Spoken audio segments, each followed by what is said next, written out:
The stars had never seemed so close.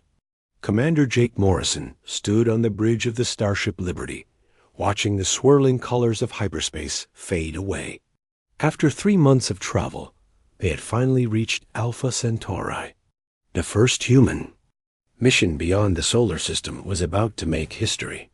"Drop us out of hyperspace, Lieutenant," Jake ordered. "Yes, sir," replied Lieutenant Bobby Chun from the navigation station. The young pilot's hands moved quickly over the controls. The strange colors outside the windows suddenly snapped back to normal space, revealing the brilliant twin suns of Alpha Centauri ahead of them. Jake felt his heart racing. This was it. Humanity had dreamed of this moment for centuries. They had finally broken free from Earth and reached another star system. The crew of 42 men and women represented the best of humanity. Scientists, engineers, pilots, and soldiers, all working together for this historic moment. "Sir, I'm picking up something strange," called out Ensign Katie Walsh from the sensor station. She was barely 25, but one of the brightest minds in the fleet. "There are artificial structures throughout this system. Lots of them." Jake walked over to her station. The screen showed dozens of blinking dots scattered around the system. Space stations, ships, and structures that were clearly not natural. His excitement grew even stronger. This was first contact.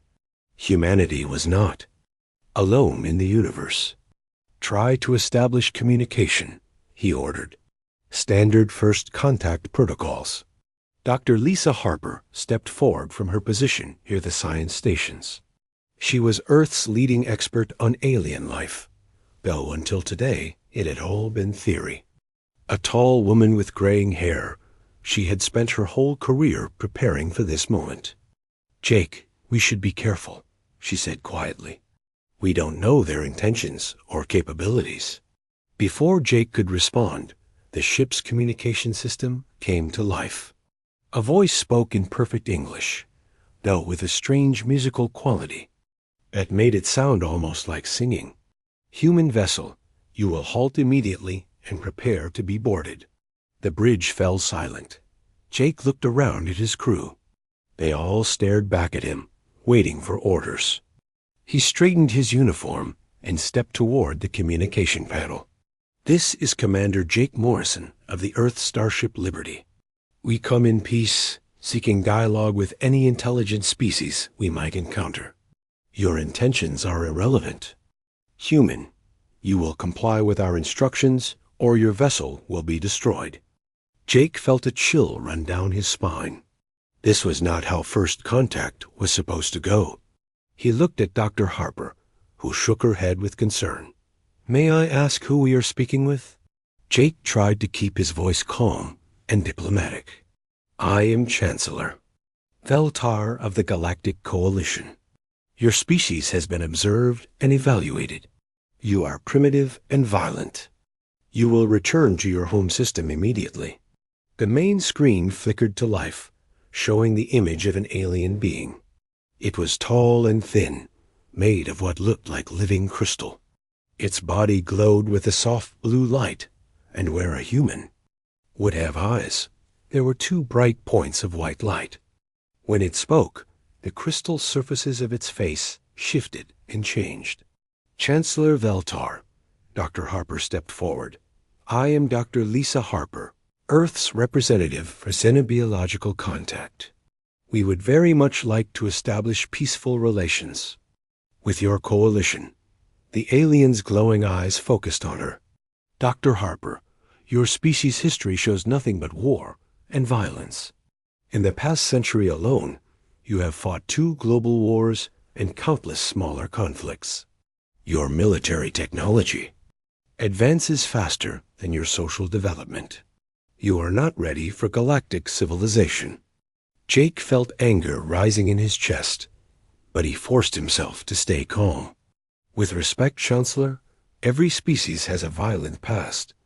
We've learned from our mistakes. We've had global peace for over 30 years now. 30 years is meaningless. We have observed your kind for much longer than you realize. You build weapons even in times of peace. Your entertainment glorifies violence. Your competitive nature makes you dangerous to stable galactic order. More ships appeared around the Liberty. They were beautiful in a terrifying way, shaped like giant crystals that sparkled with inner light. Jake's tactical officer, Lieutenant Colonel Amy Rodriguez, whispered urgently in his ear. "Sir, my scanners can't even figure out what those ships are made of. Their energy readings are off the charts." Chancellor Veltar continued speaking. "The Galactic Coalition consists of 12 peaceful species. We have maintained harmony for over 10,000 years. Humans would disrupt this peace. Therefore, Earth will be quarantined." "Quarantined?" Dr. Harper asked. "What does that mean exactly?" "Your solar system will be surrounded by an energy barrier. No human ship will be allowed to leave. No outside contact will be permitted. You will remain isolated until you prove you have evolved beyond your violent nature." Jake stepped forward, his hands clenched into fists. "You can't do this. We have rights. We've done nothing wrong. Rights must be earned, human. Your species has not earned the right to travel among the stars." The alien's voice remained calm and musical, which somehow made its words even more insulting. "How long?" Dr. Harper asked quietly. "How long would this quarantine last?" 100 of your years minimum, perhaps longer. You must demonstrate that you have truly changed, that you have abandoned your warlike ways." The bridge crew looked at each other in shock. 100 years was longer than most of their lifetimes. It would doom an entire generation to imprisonment on Earth. "What if we refuse?" Jake asked. Chancellor Veltar's crystal face shifted in what might have been amusement. "You misunderstand, Commander Morrison. This is not a negotiation. It is an announcement. The barrier is already being constructed around your home system. Your ship will be allowed to return and deliver this message to your leaders. Any attempt to breach the barrier will result in destruction." Jake looked at his tactical displays. The alien ships had formed a perfect sphere around the Liberty. Each one was easily 10 times the size of his ship. He was outgunned and outnumbered. For now, he had no choice but to accept this situation. "We'll carry your message to Earth," he said finally. "But this isn't over. Humanity won't accept being caged like animals. Perhaps in time, you will learn wisdom," Chancellor Veltar replied. "Until then, you will remain where you can do no harm to civilized species." The screen went dark. Jake stared at the blank display for a long moment, then turned to face his crew. They all looked to him for guidance, for hope, for answers he didn't have. "Set course for Earth," he ordered quietly. "Best possible speed." As the Liberty turned toward home, Jake made a silent promise. Humanity would find a way out of this prison. Whatever it took, however long it took, they would be free again. The aliens had made one crucial mistake. They had underestimated what humans would do when cornered. The journey back to Earth would take 3 months. 3 months to plan, to think, to prepare for what came next. The war for humanity's freedom had just begun. 5 years had passed since the Liberty returned to Earth with the terrible news. Admiral Ryan Carter stood in the command center of Luna Base, watching another failed attempt to break through the alien barrier. On the main screen, the destroyer. Phoenix approached the edge of the solar system, where the invisible wall waited. "Phoenix is at the barrier coordinates," reported Captain Tony Martinez from the communications station. "They're beginning their approach." Ryan watched tensely. This was the 47th attempt to break through the alien blockade. Every previous ship had simply disintegrated when it touched the barrier. The Phoenix carried new experimental shielding, technology that scientists hoped might protect it long enough to punch through. "Phoenix reports heavy energy interference," Martinez continued. Their shields are holding for now. For a moment, Ryan allowed himself to hope. Maybe this time would be different. Maybe humanity's scientists had finally found the answer. Then the screen flashed white. "Phoenix is gone, sir," Martinez said quietly. "No debris, just like all the others." Ryan closed his eyes and took a deep breath. 47 ships lost. Over 2,000 brave men and women who had volunteered for what they knew might be suicide missions. Each failure made the alien prison feel more permanent.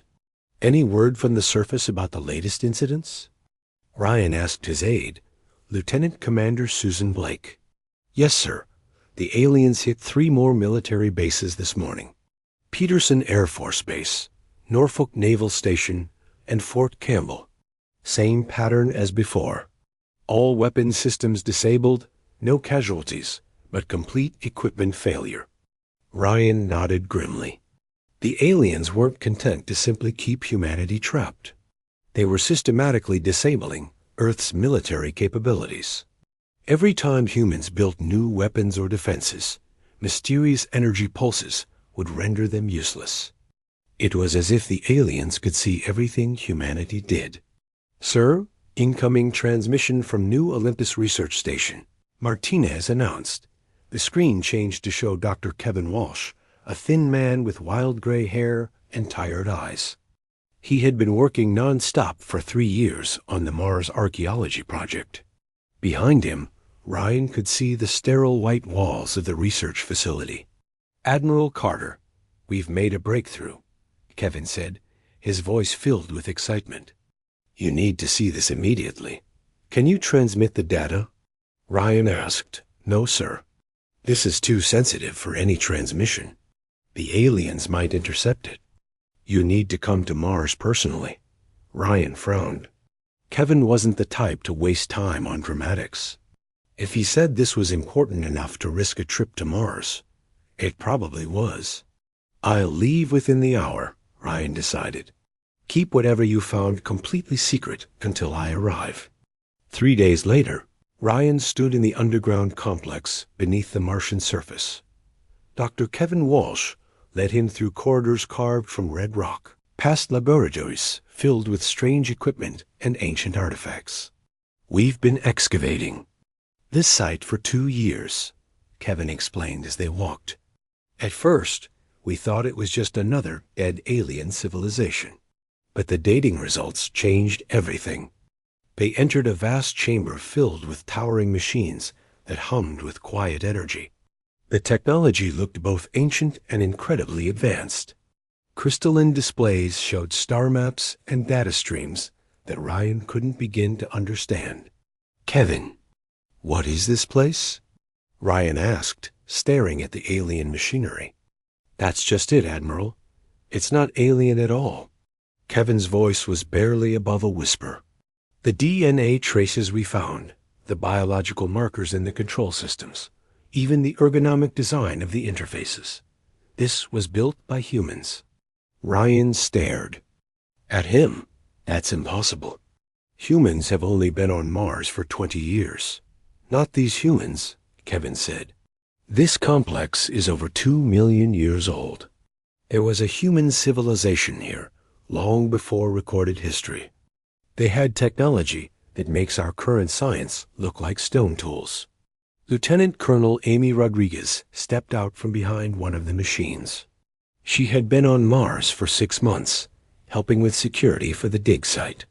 Her usually confident expression looked shaken. "Show him the recordings, Kevin," she said. Kevin led them to a central console, where a holographic display flickered to life. The image showed Earth as it appeared millions of years ago, but with massive space stations orbiting it and fleets of ships traveling between the planets.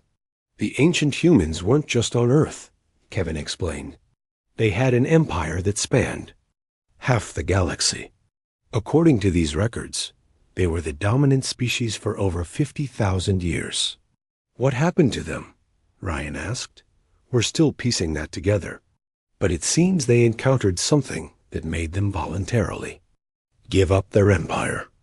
They destroyed most of their technology and retreated to Earth. The survivors chose to start over from the beginning. Amy moved to another console.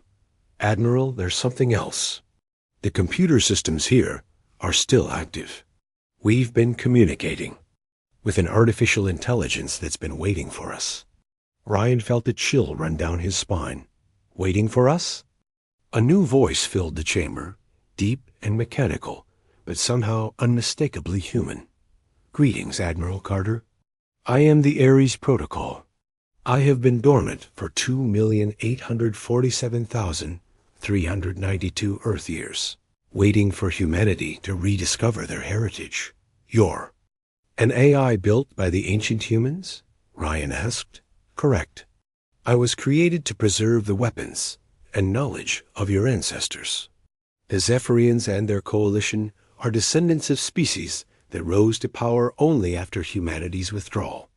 They fear your return to the stars because they know what you once were. Ryan looked around the chamber with new eyes. This wasn't just an archaeological site. It was an armory. What exactly are you offering? He asked carefully. The means, too. Reclaim your birthright, Ares replied. Your ancestors were the galaxy's apex predators. They chose mercy over dominance, but that choice was made for them. These Zephyrians show you no such mercy. Kevin stepped forward nervously. Admiral, the technology here could break the blockade, but it's designed for war. The ancient humans built this to fight enemies we can't even imagine. Ryan thought about the Phoenix and the 46 other ships that had died trying to break free. He thought about the millions of humans trapped on Earth, watching their dreams of the stars die. Day by day, he thought about the alien attacks on military bases, the systematic destruction of human defenses. What would activating this technology mean? He asked Ares. It would mean accepting what humanity truly is, the AI replied. Your species survived and thrived because you are warriors. The galaxy forgot this truth during your long absence. Perhaps it is time to remind them. Amy looked at Ryan intently. Sir, we could end this siege. We could show these aliens that humanity won't be caged. And if we're wrong? Ryan asked. If this technology corrupts us somehow, then we'll be free to make our own mistakes, Kevin said quietly, instead of living as prisoners forever. Ryan stared at the ancient machines surrounding them. Somewhere among these crystalline structures lay the power to break humanity's chains. But he also sensed that activating this technology would change humanity forever. Once they walked this path, there would be no going back. The question was simple. Should humanity remain caged but pure, or become something powerful and possibly dangerous? Looking at his companions, Ryan realized the choice had already been made. The aliens had forced humanity's hand when they decided to treat them like animals in a zoo. Show me how it works, he said to Ares. The AI's response sounded almost pleased.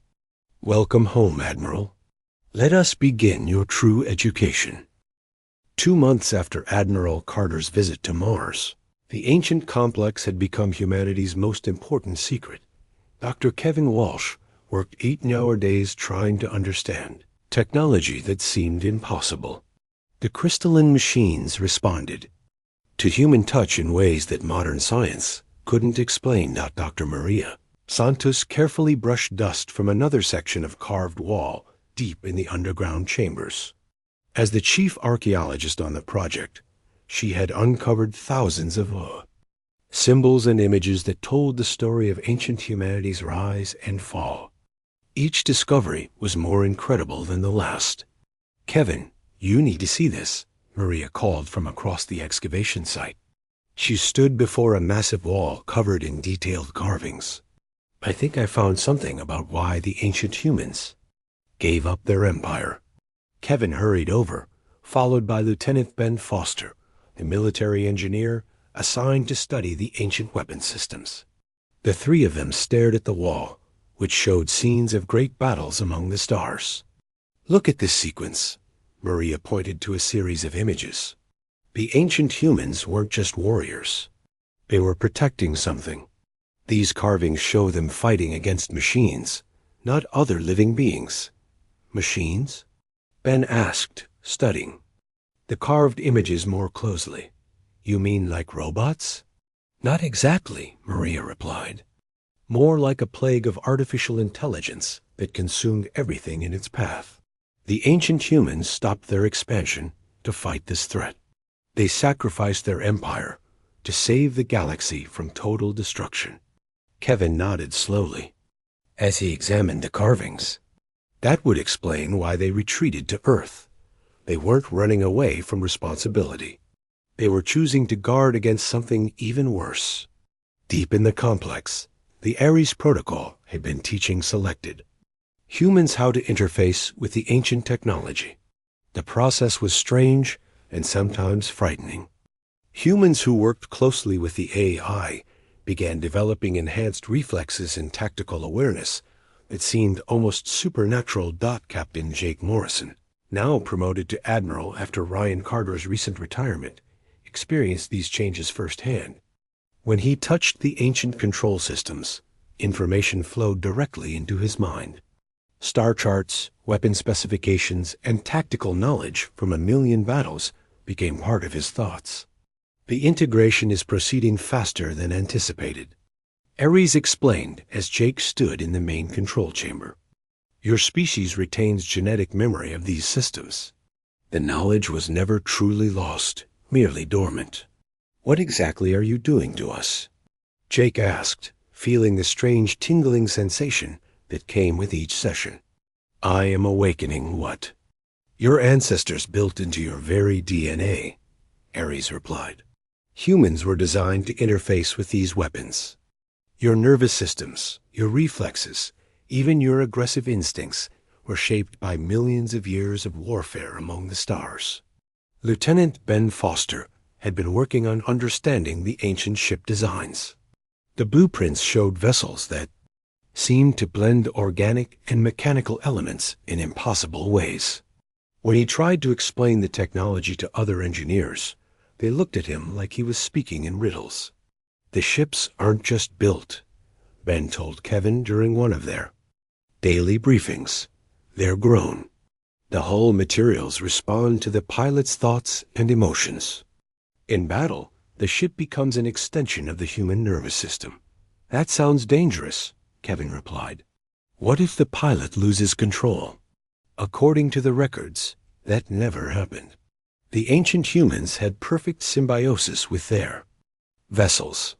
Ares says it's because we evolved together over millions of years.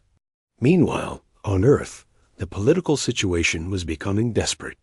Senator Paul Andrews led a growing movement of people who wanted humanity to surrender completely to the aliens. They believed that accepting permanent isolation was better than risking total destruction. We should focus on making Earth a paradise, Andrews argued in heated debates with military leaders. Why do we need the stars when we have everything we need here? General Frank Collins disagreed strongly. He had been secretly working with Admiral Morrison to prepare for the day when humanity would fight back. Small groups of trusted soldiers were being trained on new equipment that seemed to come from nowhere. Senator, with respect, you're talking about giving up on human nature itself, Collins replied during one particularly intense meeting. Exploration and expansion are what make us human. Without that drive, we might as well be pets in a zoo. The argument split human leadership into two camps. Some wanted peace at any price, while others prepared for war. But neither side knew about the ancient complex on Mars or the weapons that were slowly being activated. Dr. Lisa Harper had spent the years since first contact trying to understand alien psychology. Her research into the Galactic Coalition revealed disturbing patterns. The 12 species that made up the coalition had all been uplifted and guided by the Zephyrians over thousands of years. They're not really allies, Lisa explained to Admiral Morrison during a secure communication from Earth. The Zephyrians control everything. The other species are more like well-trained servants than independent civilizations. What does that mean for us? Jake asked. It means they've never faced a species that developed independently. They don't understand how to deal with humans because we're completely outside their experience. Back on Mars, the first tests of ancient technology were beginning. Kevin and Ben had managed to activate a small scout ship that had been preserved in the underground hangar. The vessel looked like a sleek predator made of black metal and crystal. When Jake sat in the pilot's seat, the ship responded instantly to his thoughts. "This is incredible," Jake said over the communication system as the ship lifted off the Martian surface. "I can feel everything the ship is sensing. It's like having a second body." The ship moved through space with impossible grace and speed. Its weapon systems came online automatically, targeting asteroids and space debris with perfect accuracy. Jake found that he could control multiple weapon systems simultaneously just by thinking about them. "The integration is complete," Ares announced. "Admiral Morrison, you are now qualified to pilot ancient human warships. Your genetic memory has been fully activated." As Jake landed the scout ship back in the underground hangar, he felt fundamentally changed.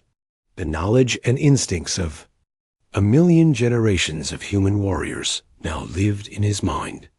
He understood tactics and strategies that his ancestors had used to dominate the galaxy. "How many ships do we have access to?" he asked Ares. "This complex contains manufacturing facilities for 12 capital ships and 48 fighters. However, there are 17 other facilities like this one hidden throughout your solar system. Your ancestors prepared for the possibility that humanity might need to reclaim the stars." Kevin stared at the AI's holographic display, which showed the locations of the hidden bases. Each one contained enough firepower to challenge an entire alien fleet. The ancient humans had left their descendants the tools needed to break any cage. "When can we begin full production?" Jake asked. "Immediately," Ares replied. "The manufacturing systems have been waiting for authorization from a qualified human commander. That authorization has now been received." As Jake looked around the ancient chamber, he realized that everything was about to change. Humanity was about to remember what it truly was. The aliens had made a critical mistake when they decided to cage the descendants of the galaxy's most successful predators. God of War was awakening, and the galaxy would never be the same. Admiral Jake Morrison stood in the command center of the ancient ship Olympus, watching the final preparations for humanity's first strike against the alien blockade. 6 months had passed since the Ares Protocol began upgrading human vessels. With technology that seemed like magic, the ship around him hummed with power that made his teeth ache. "All stations report ready, Admiral," announced Captain Tyler Brooks from the bridge of the destroyer Vengeance. His voice carried a strange new confidence that came from bonding with an ancient warship. Tyler had been one of the first pilots to undergo complete integration with the alien technology. "Remember, this is just a test," Jake said into his communication device. "We need to see how effective our upgrades really are before we attempt anything larger." The Vengeance hung in space near the asteroid belt, looking like a completely different ship than it had been 6 months ago. Black metal plates covered its hull, and crystalline weapon arrays glowed with blue energy. The ancient manufacturing systems had rebuilt it from the inside out, keeping only the basic framework of the original human design. "Sir, incoming transmission from Earth Command," reported Lieutenant Sarah Mitchell from her station. She was Jake's communications officer, and like many of the crew, her eyes now had a slight silver glow that came from interfacing with ancient technology. "Put it through," Jake ordered. General Frank Collins appeared on the main screen, his face grim with worry. "Jake, we've got coalition forces moving toward the lunar colonies. 3 battleships and 12 escort vessels. They're not responding to any communications." Jake felt his enhanced tactical awareness kick in automatically. Information flowed through his mind about enemy ship types, weapon capabilities, and optimal attack patterns. The knowledge felt natural, as if he had always known these things. How long until they reach Luna Base? Jake asked. 18 hours at their current speed, Collins replied. Our conventional forces can't stop them. Those crystal ships are too advanced for anything we have. Not anymore, Jake said quietly. He turned to Tyler's image on another screen. Captain Brooks, this is your chance to see what humanity can really do. Take the Vengeance and intercept those ships. Tyler's face lit up with anticipation. Yes. Sir, finally. The Vengeance broke away from the asteroid belt and accelerated toward the approaching alien fleet. Its new engines produced no visible exhaust, but space itself seemed to bend around the ship as it moved. Tyler sat in the pilot's chair, feeling the vessel respond to his thoughts like an extension of his own body. Enemy ships detected, announced Ensign Mark Davis, the ship's new tactical officer. Like all the crew members who worked closely with ancient technology, his reflexes had become superhuman fast. 3 Zephyrian battleships, configuration unknown. 12 escort fighters. I see them, Tyler replied, though he was seeing much more than what appeared on the screens. Through his connection with the ship, he could sense the aliens' formations, their energy signatures, even their emotional states. Fear and confusion radiated from the enemy vessels. Commander Thexvol stood on the bridge of the Coalition, battleship Harmony's light, staring at the approaching human vessel with growing concern. The ship looked nothing like the primitive craft they had observed before. Its energy readings were impossible according to everything the Coalition knew about human technology. Weapons officer, prepare to disable that vessel, Thexvol ordered in the musical language of his people. Use minimum force. We do not wish to harm the humans unnecessarily. Sir, I'm having trouble locking onto the target, replied his weapons officer. The ship seems to be shifting somehow. Our targeting systems cannot maintain a steady lock. The Vengeance moved through space like a living thing, weaving between the alien ships with impossible grace. Tyler felt each enemy weapon trying to target him, and his ship responded automatically to avoid the danger. It was like dancing with a partner who knew all his moves.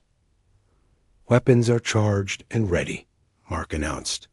Ancient plasma cannons show full power.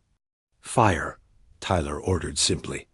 Blue energy erupted from the Vengeance's weapon arrays, striking the nearest Coalition escort ship. The alien vessel, which had seemed invincible just moments before, simply disintegrated. Its crystal hull shattered like glass, and the fragments scattered into space. Commander Thexvol watched in horror as his escort ships died one by one. The human vessel moved between them like a shark among minnows, destroying each ship with a single shot. His own battleship's weapons couldn't even scratch the enemy's hull. All ships, retreat immediately, he transmitted to his remaining forces. This human vessel is using unknown technology. We must warn the Coalition. But the Vengeance was already moving to intercept the fleeing battleships. Tyler felt no anger or hatred toward the aliens, only the cool satisfaction of a predator taking its natural prey. The ancient knowledge in his mind provided perfect tactical solutions for every situation. Sir, the lead battleship is trying to open a hyperspace portal, Mark reported. Not today, Tyler replied. The Vengeance's new weapons included systems designed specifically to prevent enemy escape. Energy beams lanced out and disrupted the alien ship's hyperspace generators, trapping it in normal space. The 3 Coalition battleships tried to form a defensive formation, but their movements seemed slow and clumsy compared to the enhanced human ship. Tyler brought the Vengeance in close, using his superior speed and maneuverability to stay inside their defensive perimeter. Multiple targets locked, Mark announced, firing all weapons. The ancient plasma cannons fired simultaneously, each beam finding its target with perfect accuracy. The Coalition battleships, which had dominated space combat for thousands of years, exploded one after another like soap bubbles. Commander Vexful had just enough time to transmit a final warning to Coalition Command before his ship joined the others in death. The message was simple but terrifying. The humans have awakened something terrible. They are not the primitive species we thought they were. Back on Earth, General Collins watched the battle through long-range sensors. His tactical staff sat in stunned silence as they witnessed the complete destruction of an entire Coalition fleet by a single human ship. "My God," whispered Colonel Janet Price, Collins' chief of staff. "How is this possible?" "The Vengeance is reporting 0 damage," announced the communications officer. "Captain Brooks says his ship's shields weren't even tested." Jake's voice came through the communication system from the Olympus. "General, I think it's time to tell the politicians what we've really been doing on Mars. The test phase is over." Dr. Lisa Harper, who had been observing the battle from Earth's orbital command station, felt a chill of recognition. She had seen this kind of tactical perfection before in her studies of ancient human mythology. The old stories spoke of warriors who moved like gods among their enemies. "Jake," she said over the secure channel, "what have you become?" "What we always were, Lisa," Jake replied. "We just forgot for a while." The Vengeance returned to Luna. Based like a conquering hero, but Tyler Brooks felt no pride in his victory. The ancient knowledge flowing through his mind showed him that this was just the beginning. The Coalition would respond with larger fleets, and humanity would need to reveal more of its hidden strength. As he docked his ship, Tyler realized that the galaxy was about to learn a lesson it had forgotten over millions of years. Humanity wasn't just another species to be managed and controlled. They were the descendants of the most successful predators the galaxy had ever known. The god of war had tasted blood again, and it was hungry for more. Supreme Chancellor Veltar stood in the crystal chamber at the heart of Coalition Command, his glowing form trembling with rage and fear. The holographic displays around him showed the complete destruction of the human blockade fleet. 12 ships reduced to space dust in less than an hour. "How many ships do we have available for immediate deployment?" he asked General Kethmos, the Coalition's military commander. "We can assemble 8,000 vessels within one solar rotation," the insectoid general replied through his translation device. "Every member species has agreed to contribute their full military strength." 8,000, Veltar repeated. "Against one human ship that destroyed 12 of our best vessels without taking damage. Supreme Chancellor, we have monitored human development for decades," said Science Minister Quilaz, her tentacled form shifting nervously. "They cannot possibly have more than a few ships with this new technology. Our numbers will overwhelm them." Veltar's crystal face flickered with doubt. "Prepare the Grand Armada. We will end this human threat once and for all. If we cannot contain them, we must destroy them." On Earth, Admiral Jake Morrison stood before the emergency session of the Global Defense Council. Politicians and military leaders from every nation crowded into the secure underground facility. The room buzzed with frightened conversations about the alien response humanity had triggered. "Ladies and gentlemen," Jake began, his enhanced voice carrying easily through the chamber, "the Coalition is mobilizing the largest fleet in galactic history. Over 8,000 ships are heading toward our solar system." Senator Paul Andrews shot to his feet. "This is exactly what I warned against. You've doomed us all with your aggressive actions." "Sit down, Paul," General Collins said firmly. "Captain Brooks destroyed ships that were already attacking our colonies. We defended ourselves." "With weapons that came from nowhere," Andrews shouted. You've been hiding this technology from the civilian government. What else are you hiding? Jake looked around the room at the frightened faces. These people had no idea what humanity really was, or what they were capable of becoming. The ancient knowledge in his mind showed him the truth about their species, but words alone couldn't make them understand. Dr. Harper will explain our recent discoveries, Jake said simply. Lisa stood and activated the holographic display system.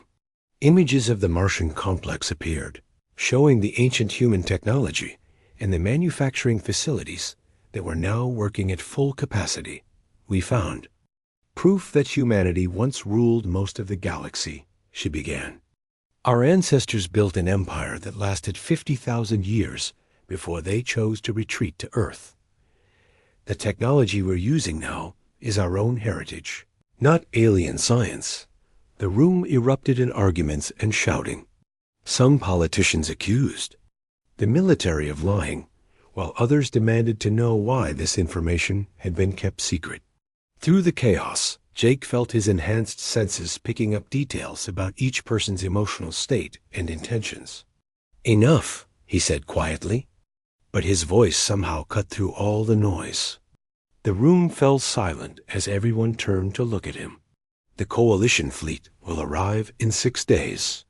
We can waste time arguing, or we can prepare to defend our world. Meanwhile, on Mars, the ancient manufacturing systems worked without rest. Dr. Kevin Walsh watched in amazement as crystalline machines built warships that seemed to grow rather than being assembled. The process was unlike anything in human science. How many ships will be ready in time? Asked Lieutenant Colonel Amy Rodriguez. She had been promoted to oversee the integration of human crew members with the ancient technology. 12 capital ships and 60 fighters, Kevin replied. Each one is more powerful than anything the Coalition has ever built. But 12 ships against 8,000? Amy smiled grimly. You haven't seen what these ships can really do. The ancient humans didn't build them just to fight other species. They built them to fight something much worse. Captain Tyler Brooks stood in the hangar bay of the new battleship Defiance, watching his crew prepare for the coming battle. Each of them had undergone the integration process with ancient technology. Their eyes glowed with silver light, and their movements had become eerily precise. Sir, all weapons systems are online, reported Lieutenant Sarah Michaud. She had been promoted to his tactical officer after showing exceptional compatibility with the ancient targeting systems. The ship is ready for combat. How do you feel about facing 8,000 enemy ships? Tyler asked her. Sarah's expression remained calm. Like a wolf being asked how it feels about facing 8,000 sheep, sir. Tyler nodded. The ancient knowledge flowing through his mind agreed with her assessment. The Coalition species had lived in peace for so long that they had forgotten how to truly fight. Their ships were designed for intimidation and suppression, not for warfare against an equal enemy. On the bridge of the Olympus, Jake received reports from all the hidden facilities throughout the solar system. Ancient weapons platforms were coming online on asteroids and moons. Defensive systems that had slept for millions of years were awakening at humanity's call. Admiral, incoming transmission from Coalition Command, announced his communications officer. The main screen showed Supreme Chancellor Viltar, his crystal form radiating anger and fear. Behind him, Jake could see dozens of other alien species. Representatives, all looking terrified. Admiral Morrison, Veltar began. You have committed an act of unprovoked aggression against peaceful Coalition forces. Surrender immediately, and we will show mercy. Jake felt amusement flow through his enhanced consciousness. Chancellor, your ships attacked our colonies. We simply defended ourselves. You used forbidden weapons technology. No species is permitted to develop such destructive capability. By whose authority? Jake asked calmly. By the authority of the galactic peace that has existed for 10,000 years, Veltar replied. Humanity will submit to judgment or face complete destruction. Jake looked around his bridge at his enhanced crew members. Each of them was connected to the ship's consciousness, sharing tactical information and combat awareness that made them function like a single organism. Chancellor, Jake said finally, you made a mistake when you caged us. You forgot that humans are not sheep to be herded. We are wolves, and wolves don't submit to being leashed. Then you have chosen death, Veltar declared. Our armada will arrive in your system within days. 8,000 ships carrying the combined might of 12 species. You cannot possibly stand against such force. We'll see, Jake replied simply, and cut the transmission. Dr. Lisa Harper, who had been listening from Earth, opened a private channel to Jake. Are you sure about this? 8,000 ships is an enormous force. Lisa, our ancestors faced worse odds and won, Jake replied. The ancient records show battles where single human fleets defeated entire galactic coalitions. We're not just defending Earth. We're reclaiming our birthright.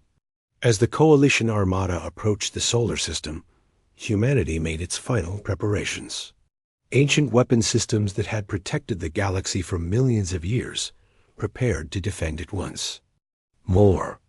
The sleeping god of war stirred in the depths of human DNA, remembering what it felt like to hunt among the stars. The coalition was about to learn why humanity's ancestors had once ruled the galaxy. They were about to discover that some cages should never be opened because the creatures inside might be more dangerous than anyone imagined. The final battle for humanity's freedom was about to begin. The coalition armada dropped out of hyperspace at the edge of the solar system like a swarm of angry stars. 8,000 ships of 12 different species formed a battle line that stretched across millions of kilometers.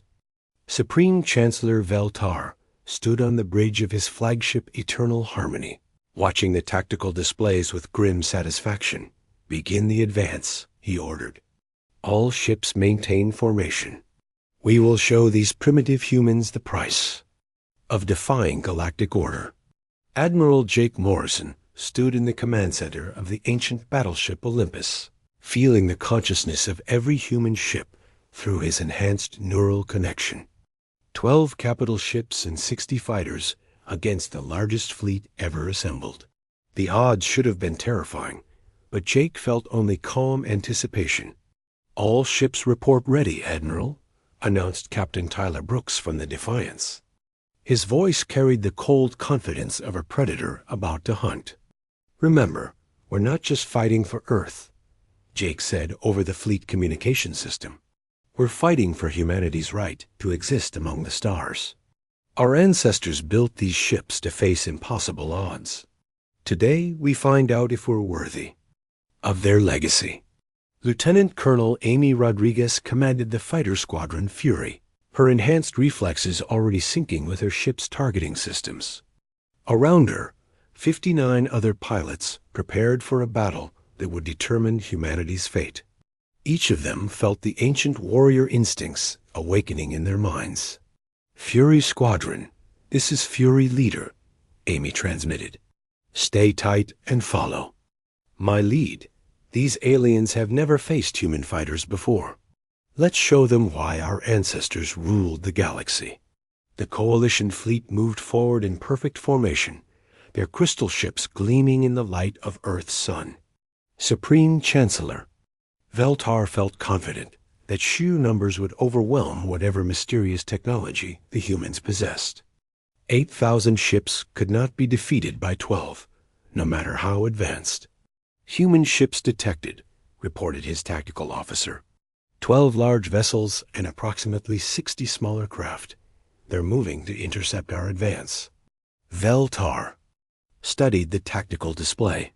The human ships moved with strange precision, like a school of fish or a pack of hunting animals. Their formations seemed random, but somehow felt dangerous in ways he couldn't understand. All ships, Prepare to engage, he ordered. Target the largest human vessels first. Destroy their command ships, and the rest will surrender. But as the Coalition fleet came within weapons range, something unexpected happened. The human ships simply vanished. Where did they go? Veltar demanded, staring at empty space where the enemy fleet had been moments before. Sir, they're using some kind of stealth technology, his science officer replied nervously. Our sensors can't track them. The first Coalition ship died without warning. Blue plasma beams erupted from seemingly empty space, cutting through the crystal hull of a battleship like it was made of paper. Then another ship exploded, and another, as invisible enemies struck from all directions. Captain Tyler Brooks smiled as his ship Defiance materialized behind a group of Coalition cruisers. The ancient cloaking technology made his ship completely invisible to enemy sensors. He felt his tactical systems identify the weakest points in each enemy vessel's armor. All weapons fire, he ordered calmly. The Defiance's plasma cannons spoke with devastating efficiency. 5 Coalition ships disintegrated in the first volley, their crews never even seeing what killed them. Tyler's ship vanished again before the surviving enemies could return fire. Throughout the battle zone, human ships appeared and disappeared, like ghosts striking with perfect precision before fading back into invisibility. The Coalition formation began to collapse as ships tried to avoid attacks from enemies they couldn't see. Amy Rodriguez led her fighter squadron through the chaos, like a pack of wolves among sheep.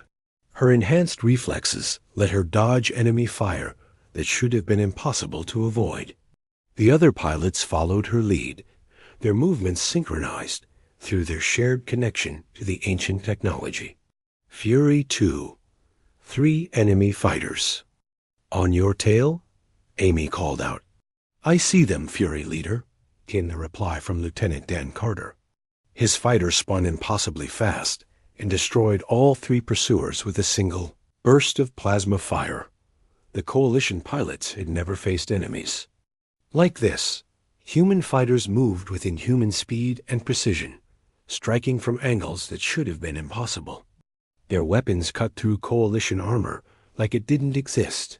On his flagship, Supreme Chancellor Veltar watched his mighty armada being torn apart by an enemy force 1/100th its size. Ships exploded around him faster than his tactical. Officers could count the losses. How many ships have we lost? He asked, his crystal voice cracking with fear. Over 3,000, sir, came the horrified reply. And we haven't destroyed a single human vessel. Impossible, Veltar whispered. No species is this powerful. Admiral Jake Morrison felt the battle flow through his consciousness like a deadly dance. Each human ship was an extension of his will, moving in perfect coordination with the others. The ancient tactical knowledge in his mind provided solutions to every enemy strategy before they could even form it. All ships begin Phase 2, he commanded. The human fleet suddenly became visible again, but now they had formed a perfect sphere around the remaining Coalition forces. The aliens found themselves trapped in a cage of death, with human ships above, below, and on all sides. Coalition fleet, this is Admiral Morrison.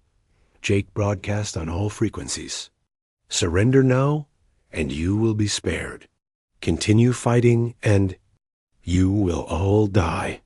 Some of the smaller Coalition species immediately began sending surrender signals. The Insectoid Harmony Collective was the first to break ranks, followed by the Aquatic Depth Dwellers and several others. They had seen enough to know that resistance was suicide, but Supreme Chancellor Veltar refused to accept defeat. All remaining ships, charge the human formation. We will break through their lines. The last 2,000 Coalition ships surged forward in a desperate final attack. They fired everything they had at the human vessels, filling space with enough energy to destroy a small moon. But the human ships simply absorbed the attacks without taking damage. Then the human fleet returned fire. The ancient weapons unleashed their full power for the first time in millions of years. Beams of pure destruction reached out and touched every coalition ship simultaneously. The remaining enemy fleet simply ceased to exist, vaporized so completely that not even debris remained. Supreme Chancellor Veltar had just enough time to understand what had happened before his flagship joined the others in oblivion. The humans hadn't just won the battle. They had demonstrated power beyond imagination. In the aftermath, Admiral Jake Morrison stood on his bridge and surveyed the empty space where the Coalition Armada had been. The greatest fleet in galactic history had been destroyed in less than 2 hours by 12 human ships. "Admiral, we're receiving surrender signals from Coalition worlds throughout the galaxy," reported his communications officer. "They're asking for terms." Jake felt the ancient knowledge flowing through his mind, showing him visions of a galaxy that had once bowed to human authority. The circle was complete. Humanity had reclaimed its birthright as the apex predators of the stars. "Send a message to all Coalition worlds," he commanded. "Earth is now the capital of a new galactic order. Species that submit willingly will be protected. Those that resist will share the fate of this fleet." Dr. Lisa Harper watched from Earth as humanity's children took their first steps back into their ancient role as guardians of the galaxy. The god of war had awakened, but it was a just god, terrible in its power, but merciful to those who accepted its authority. The age of human dominance had begun again. This time, it would last forever.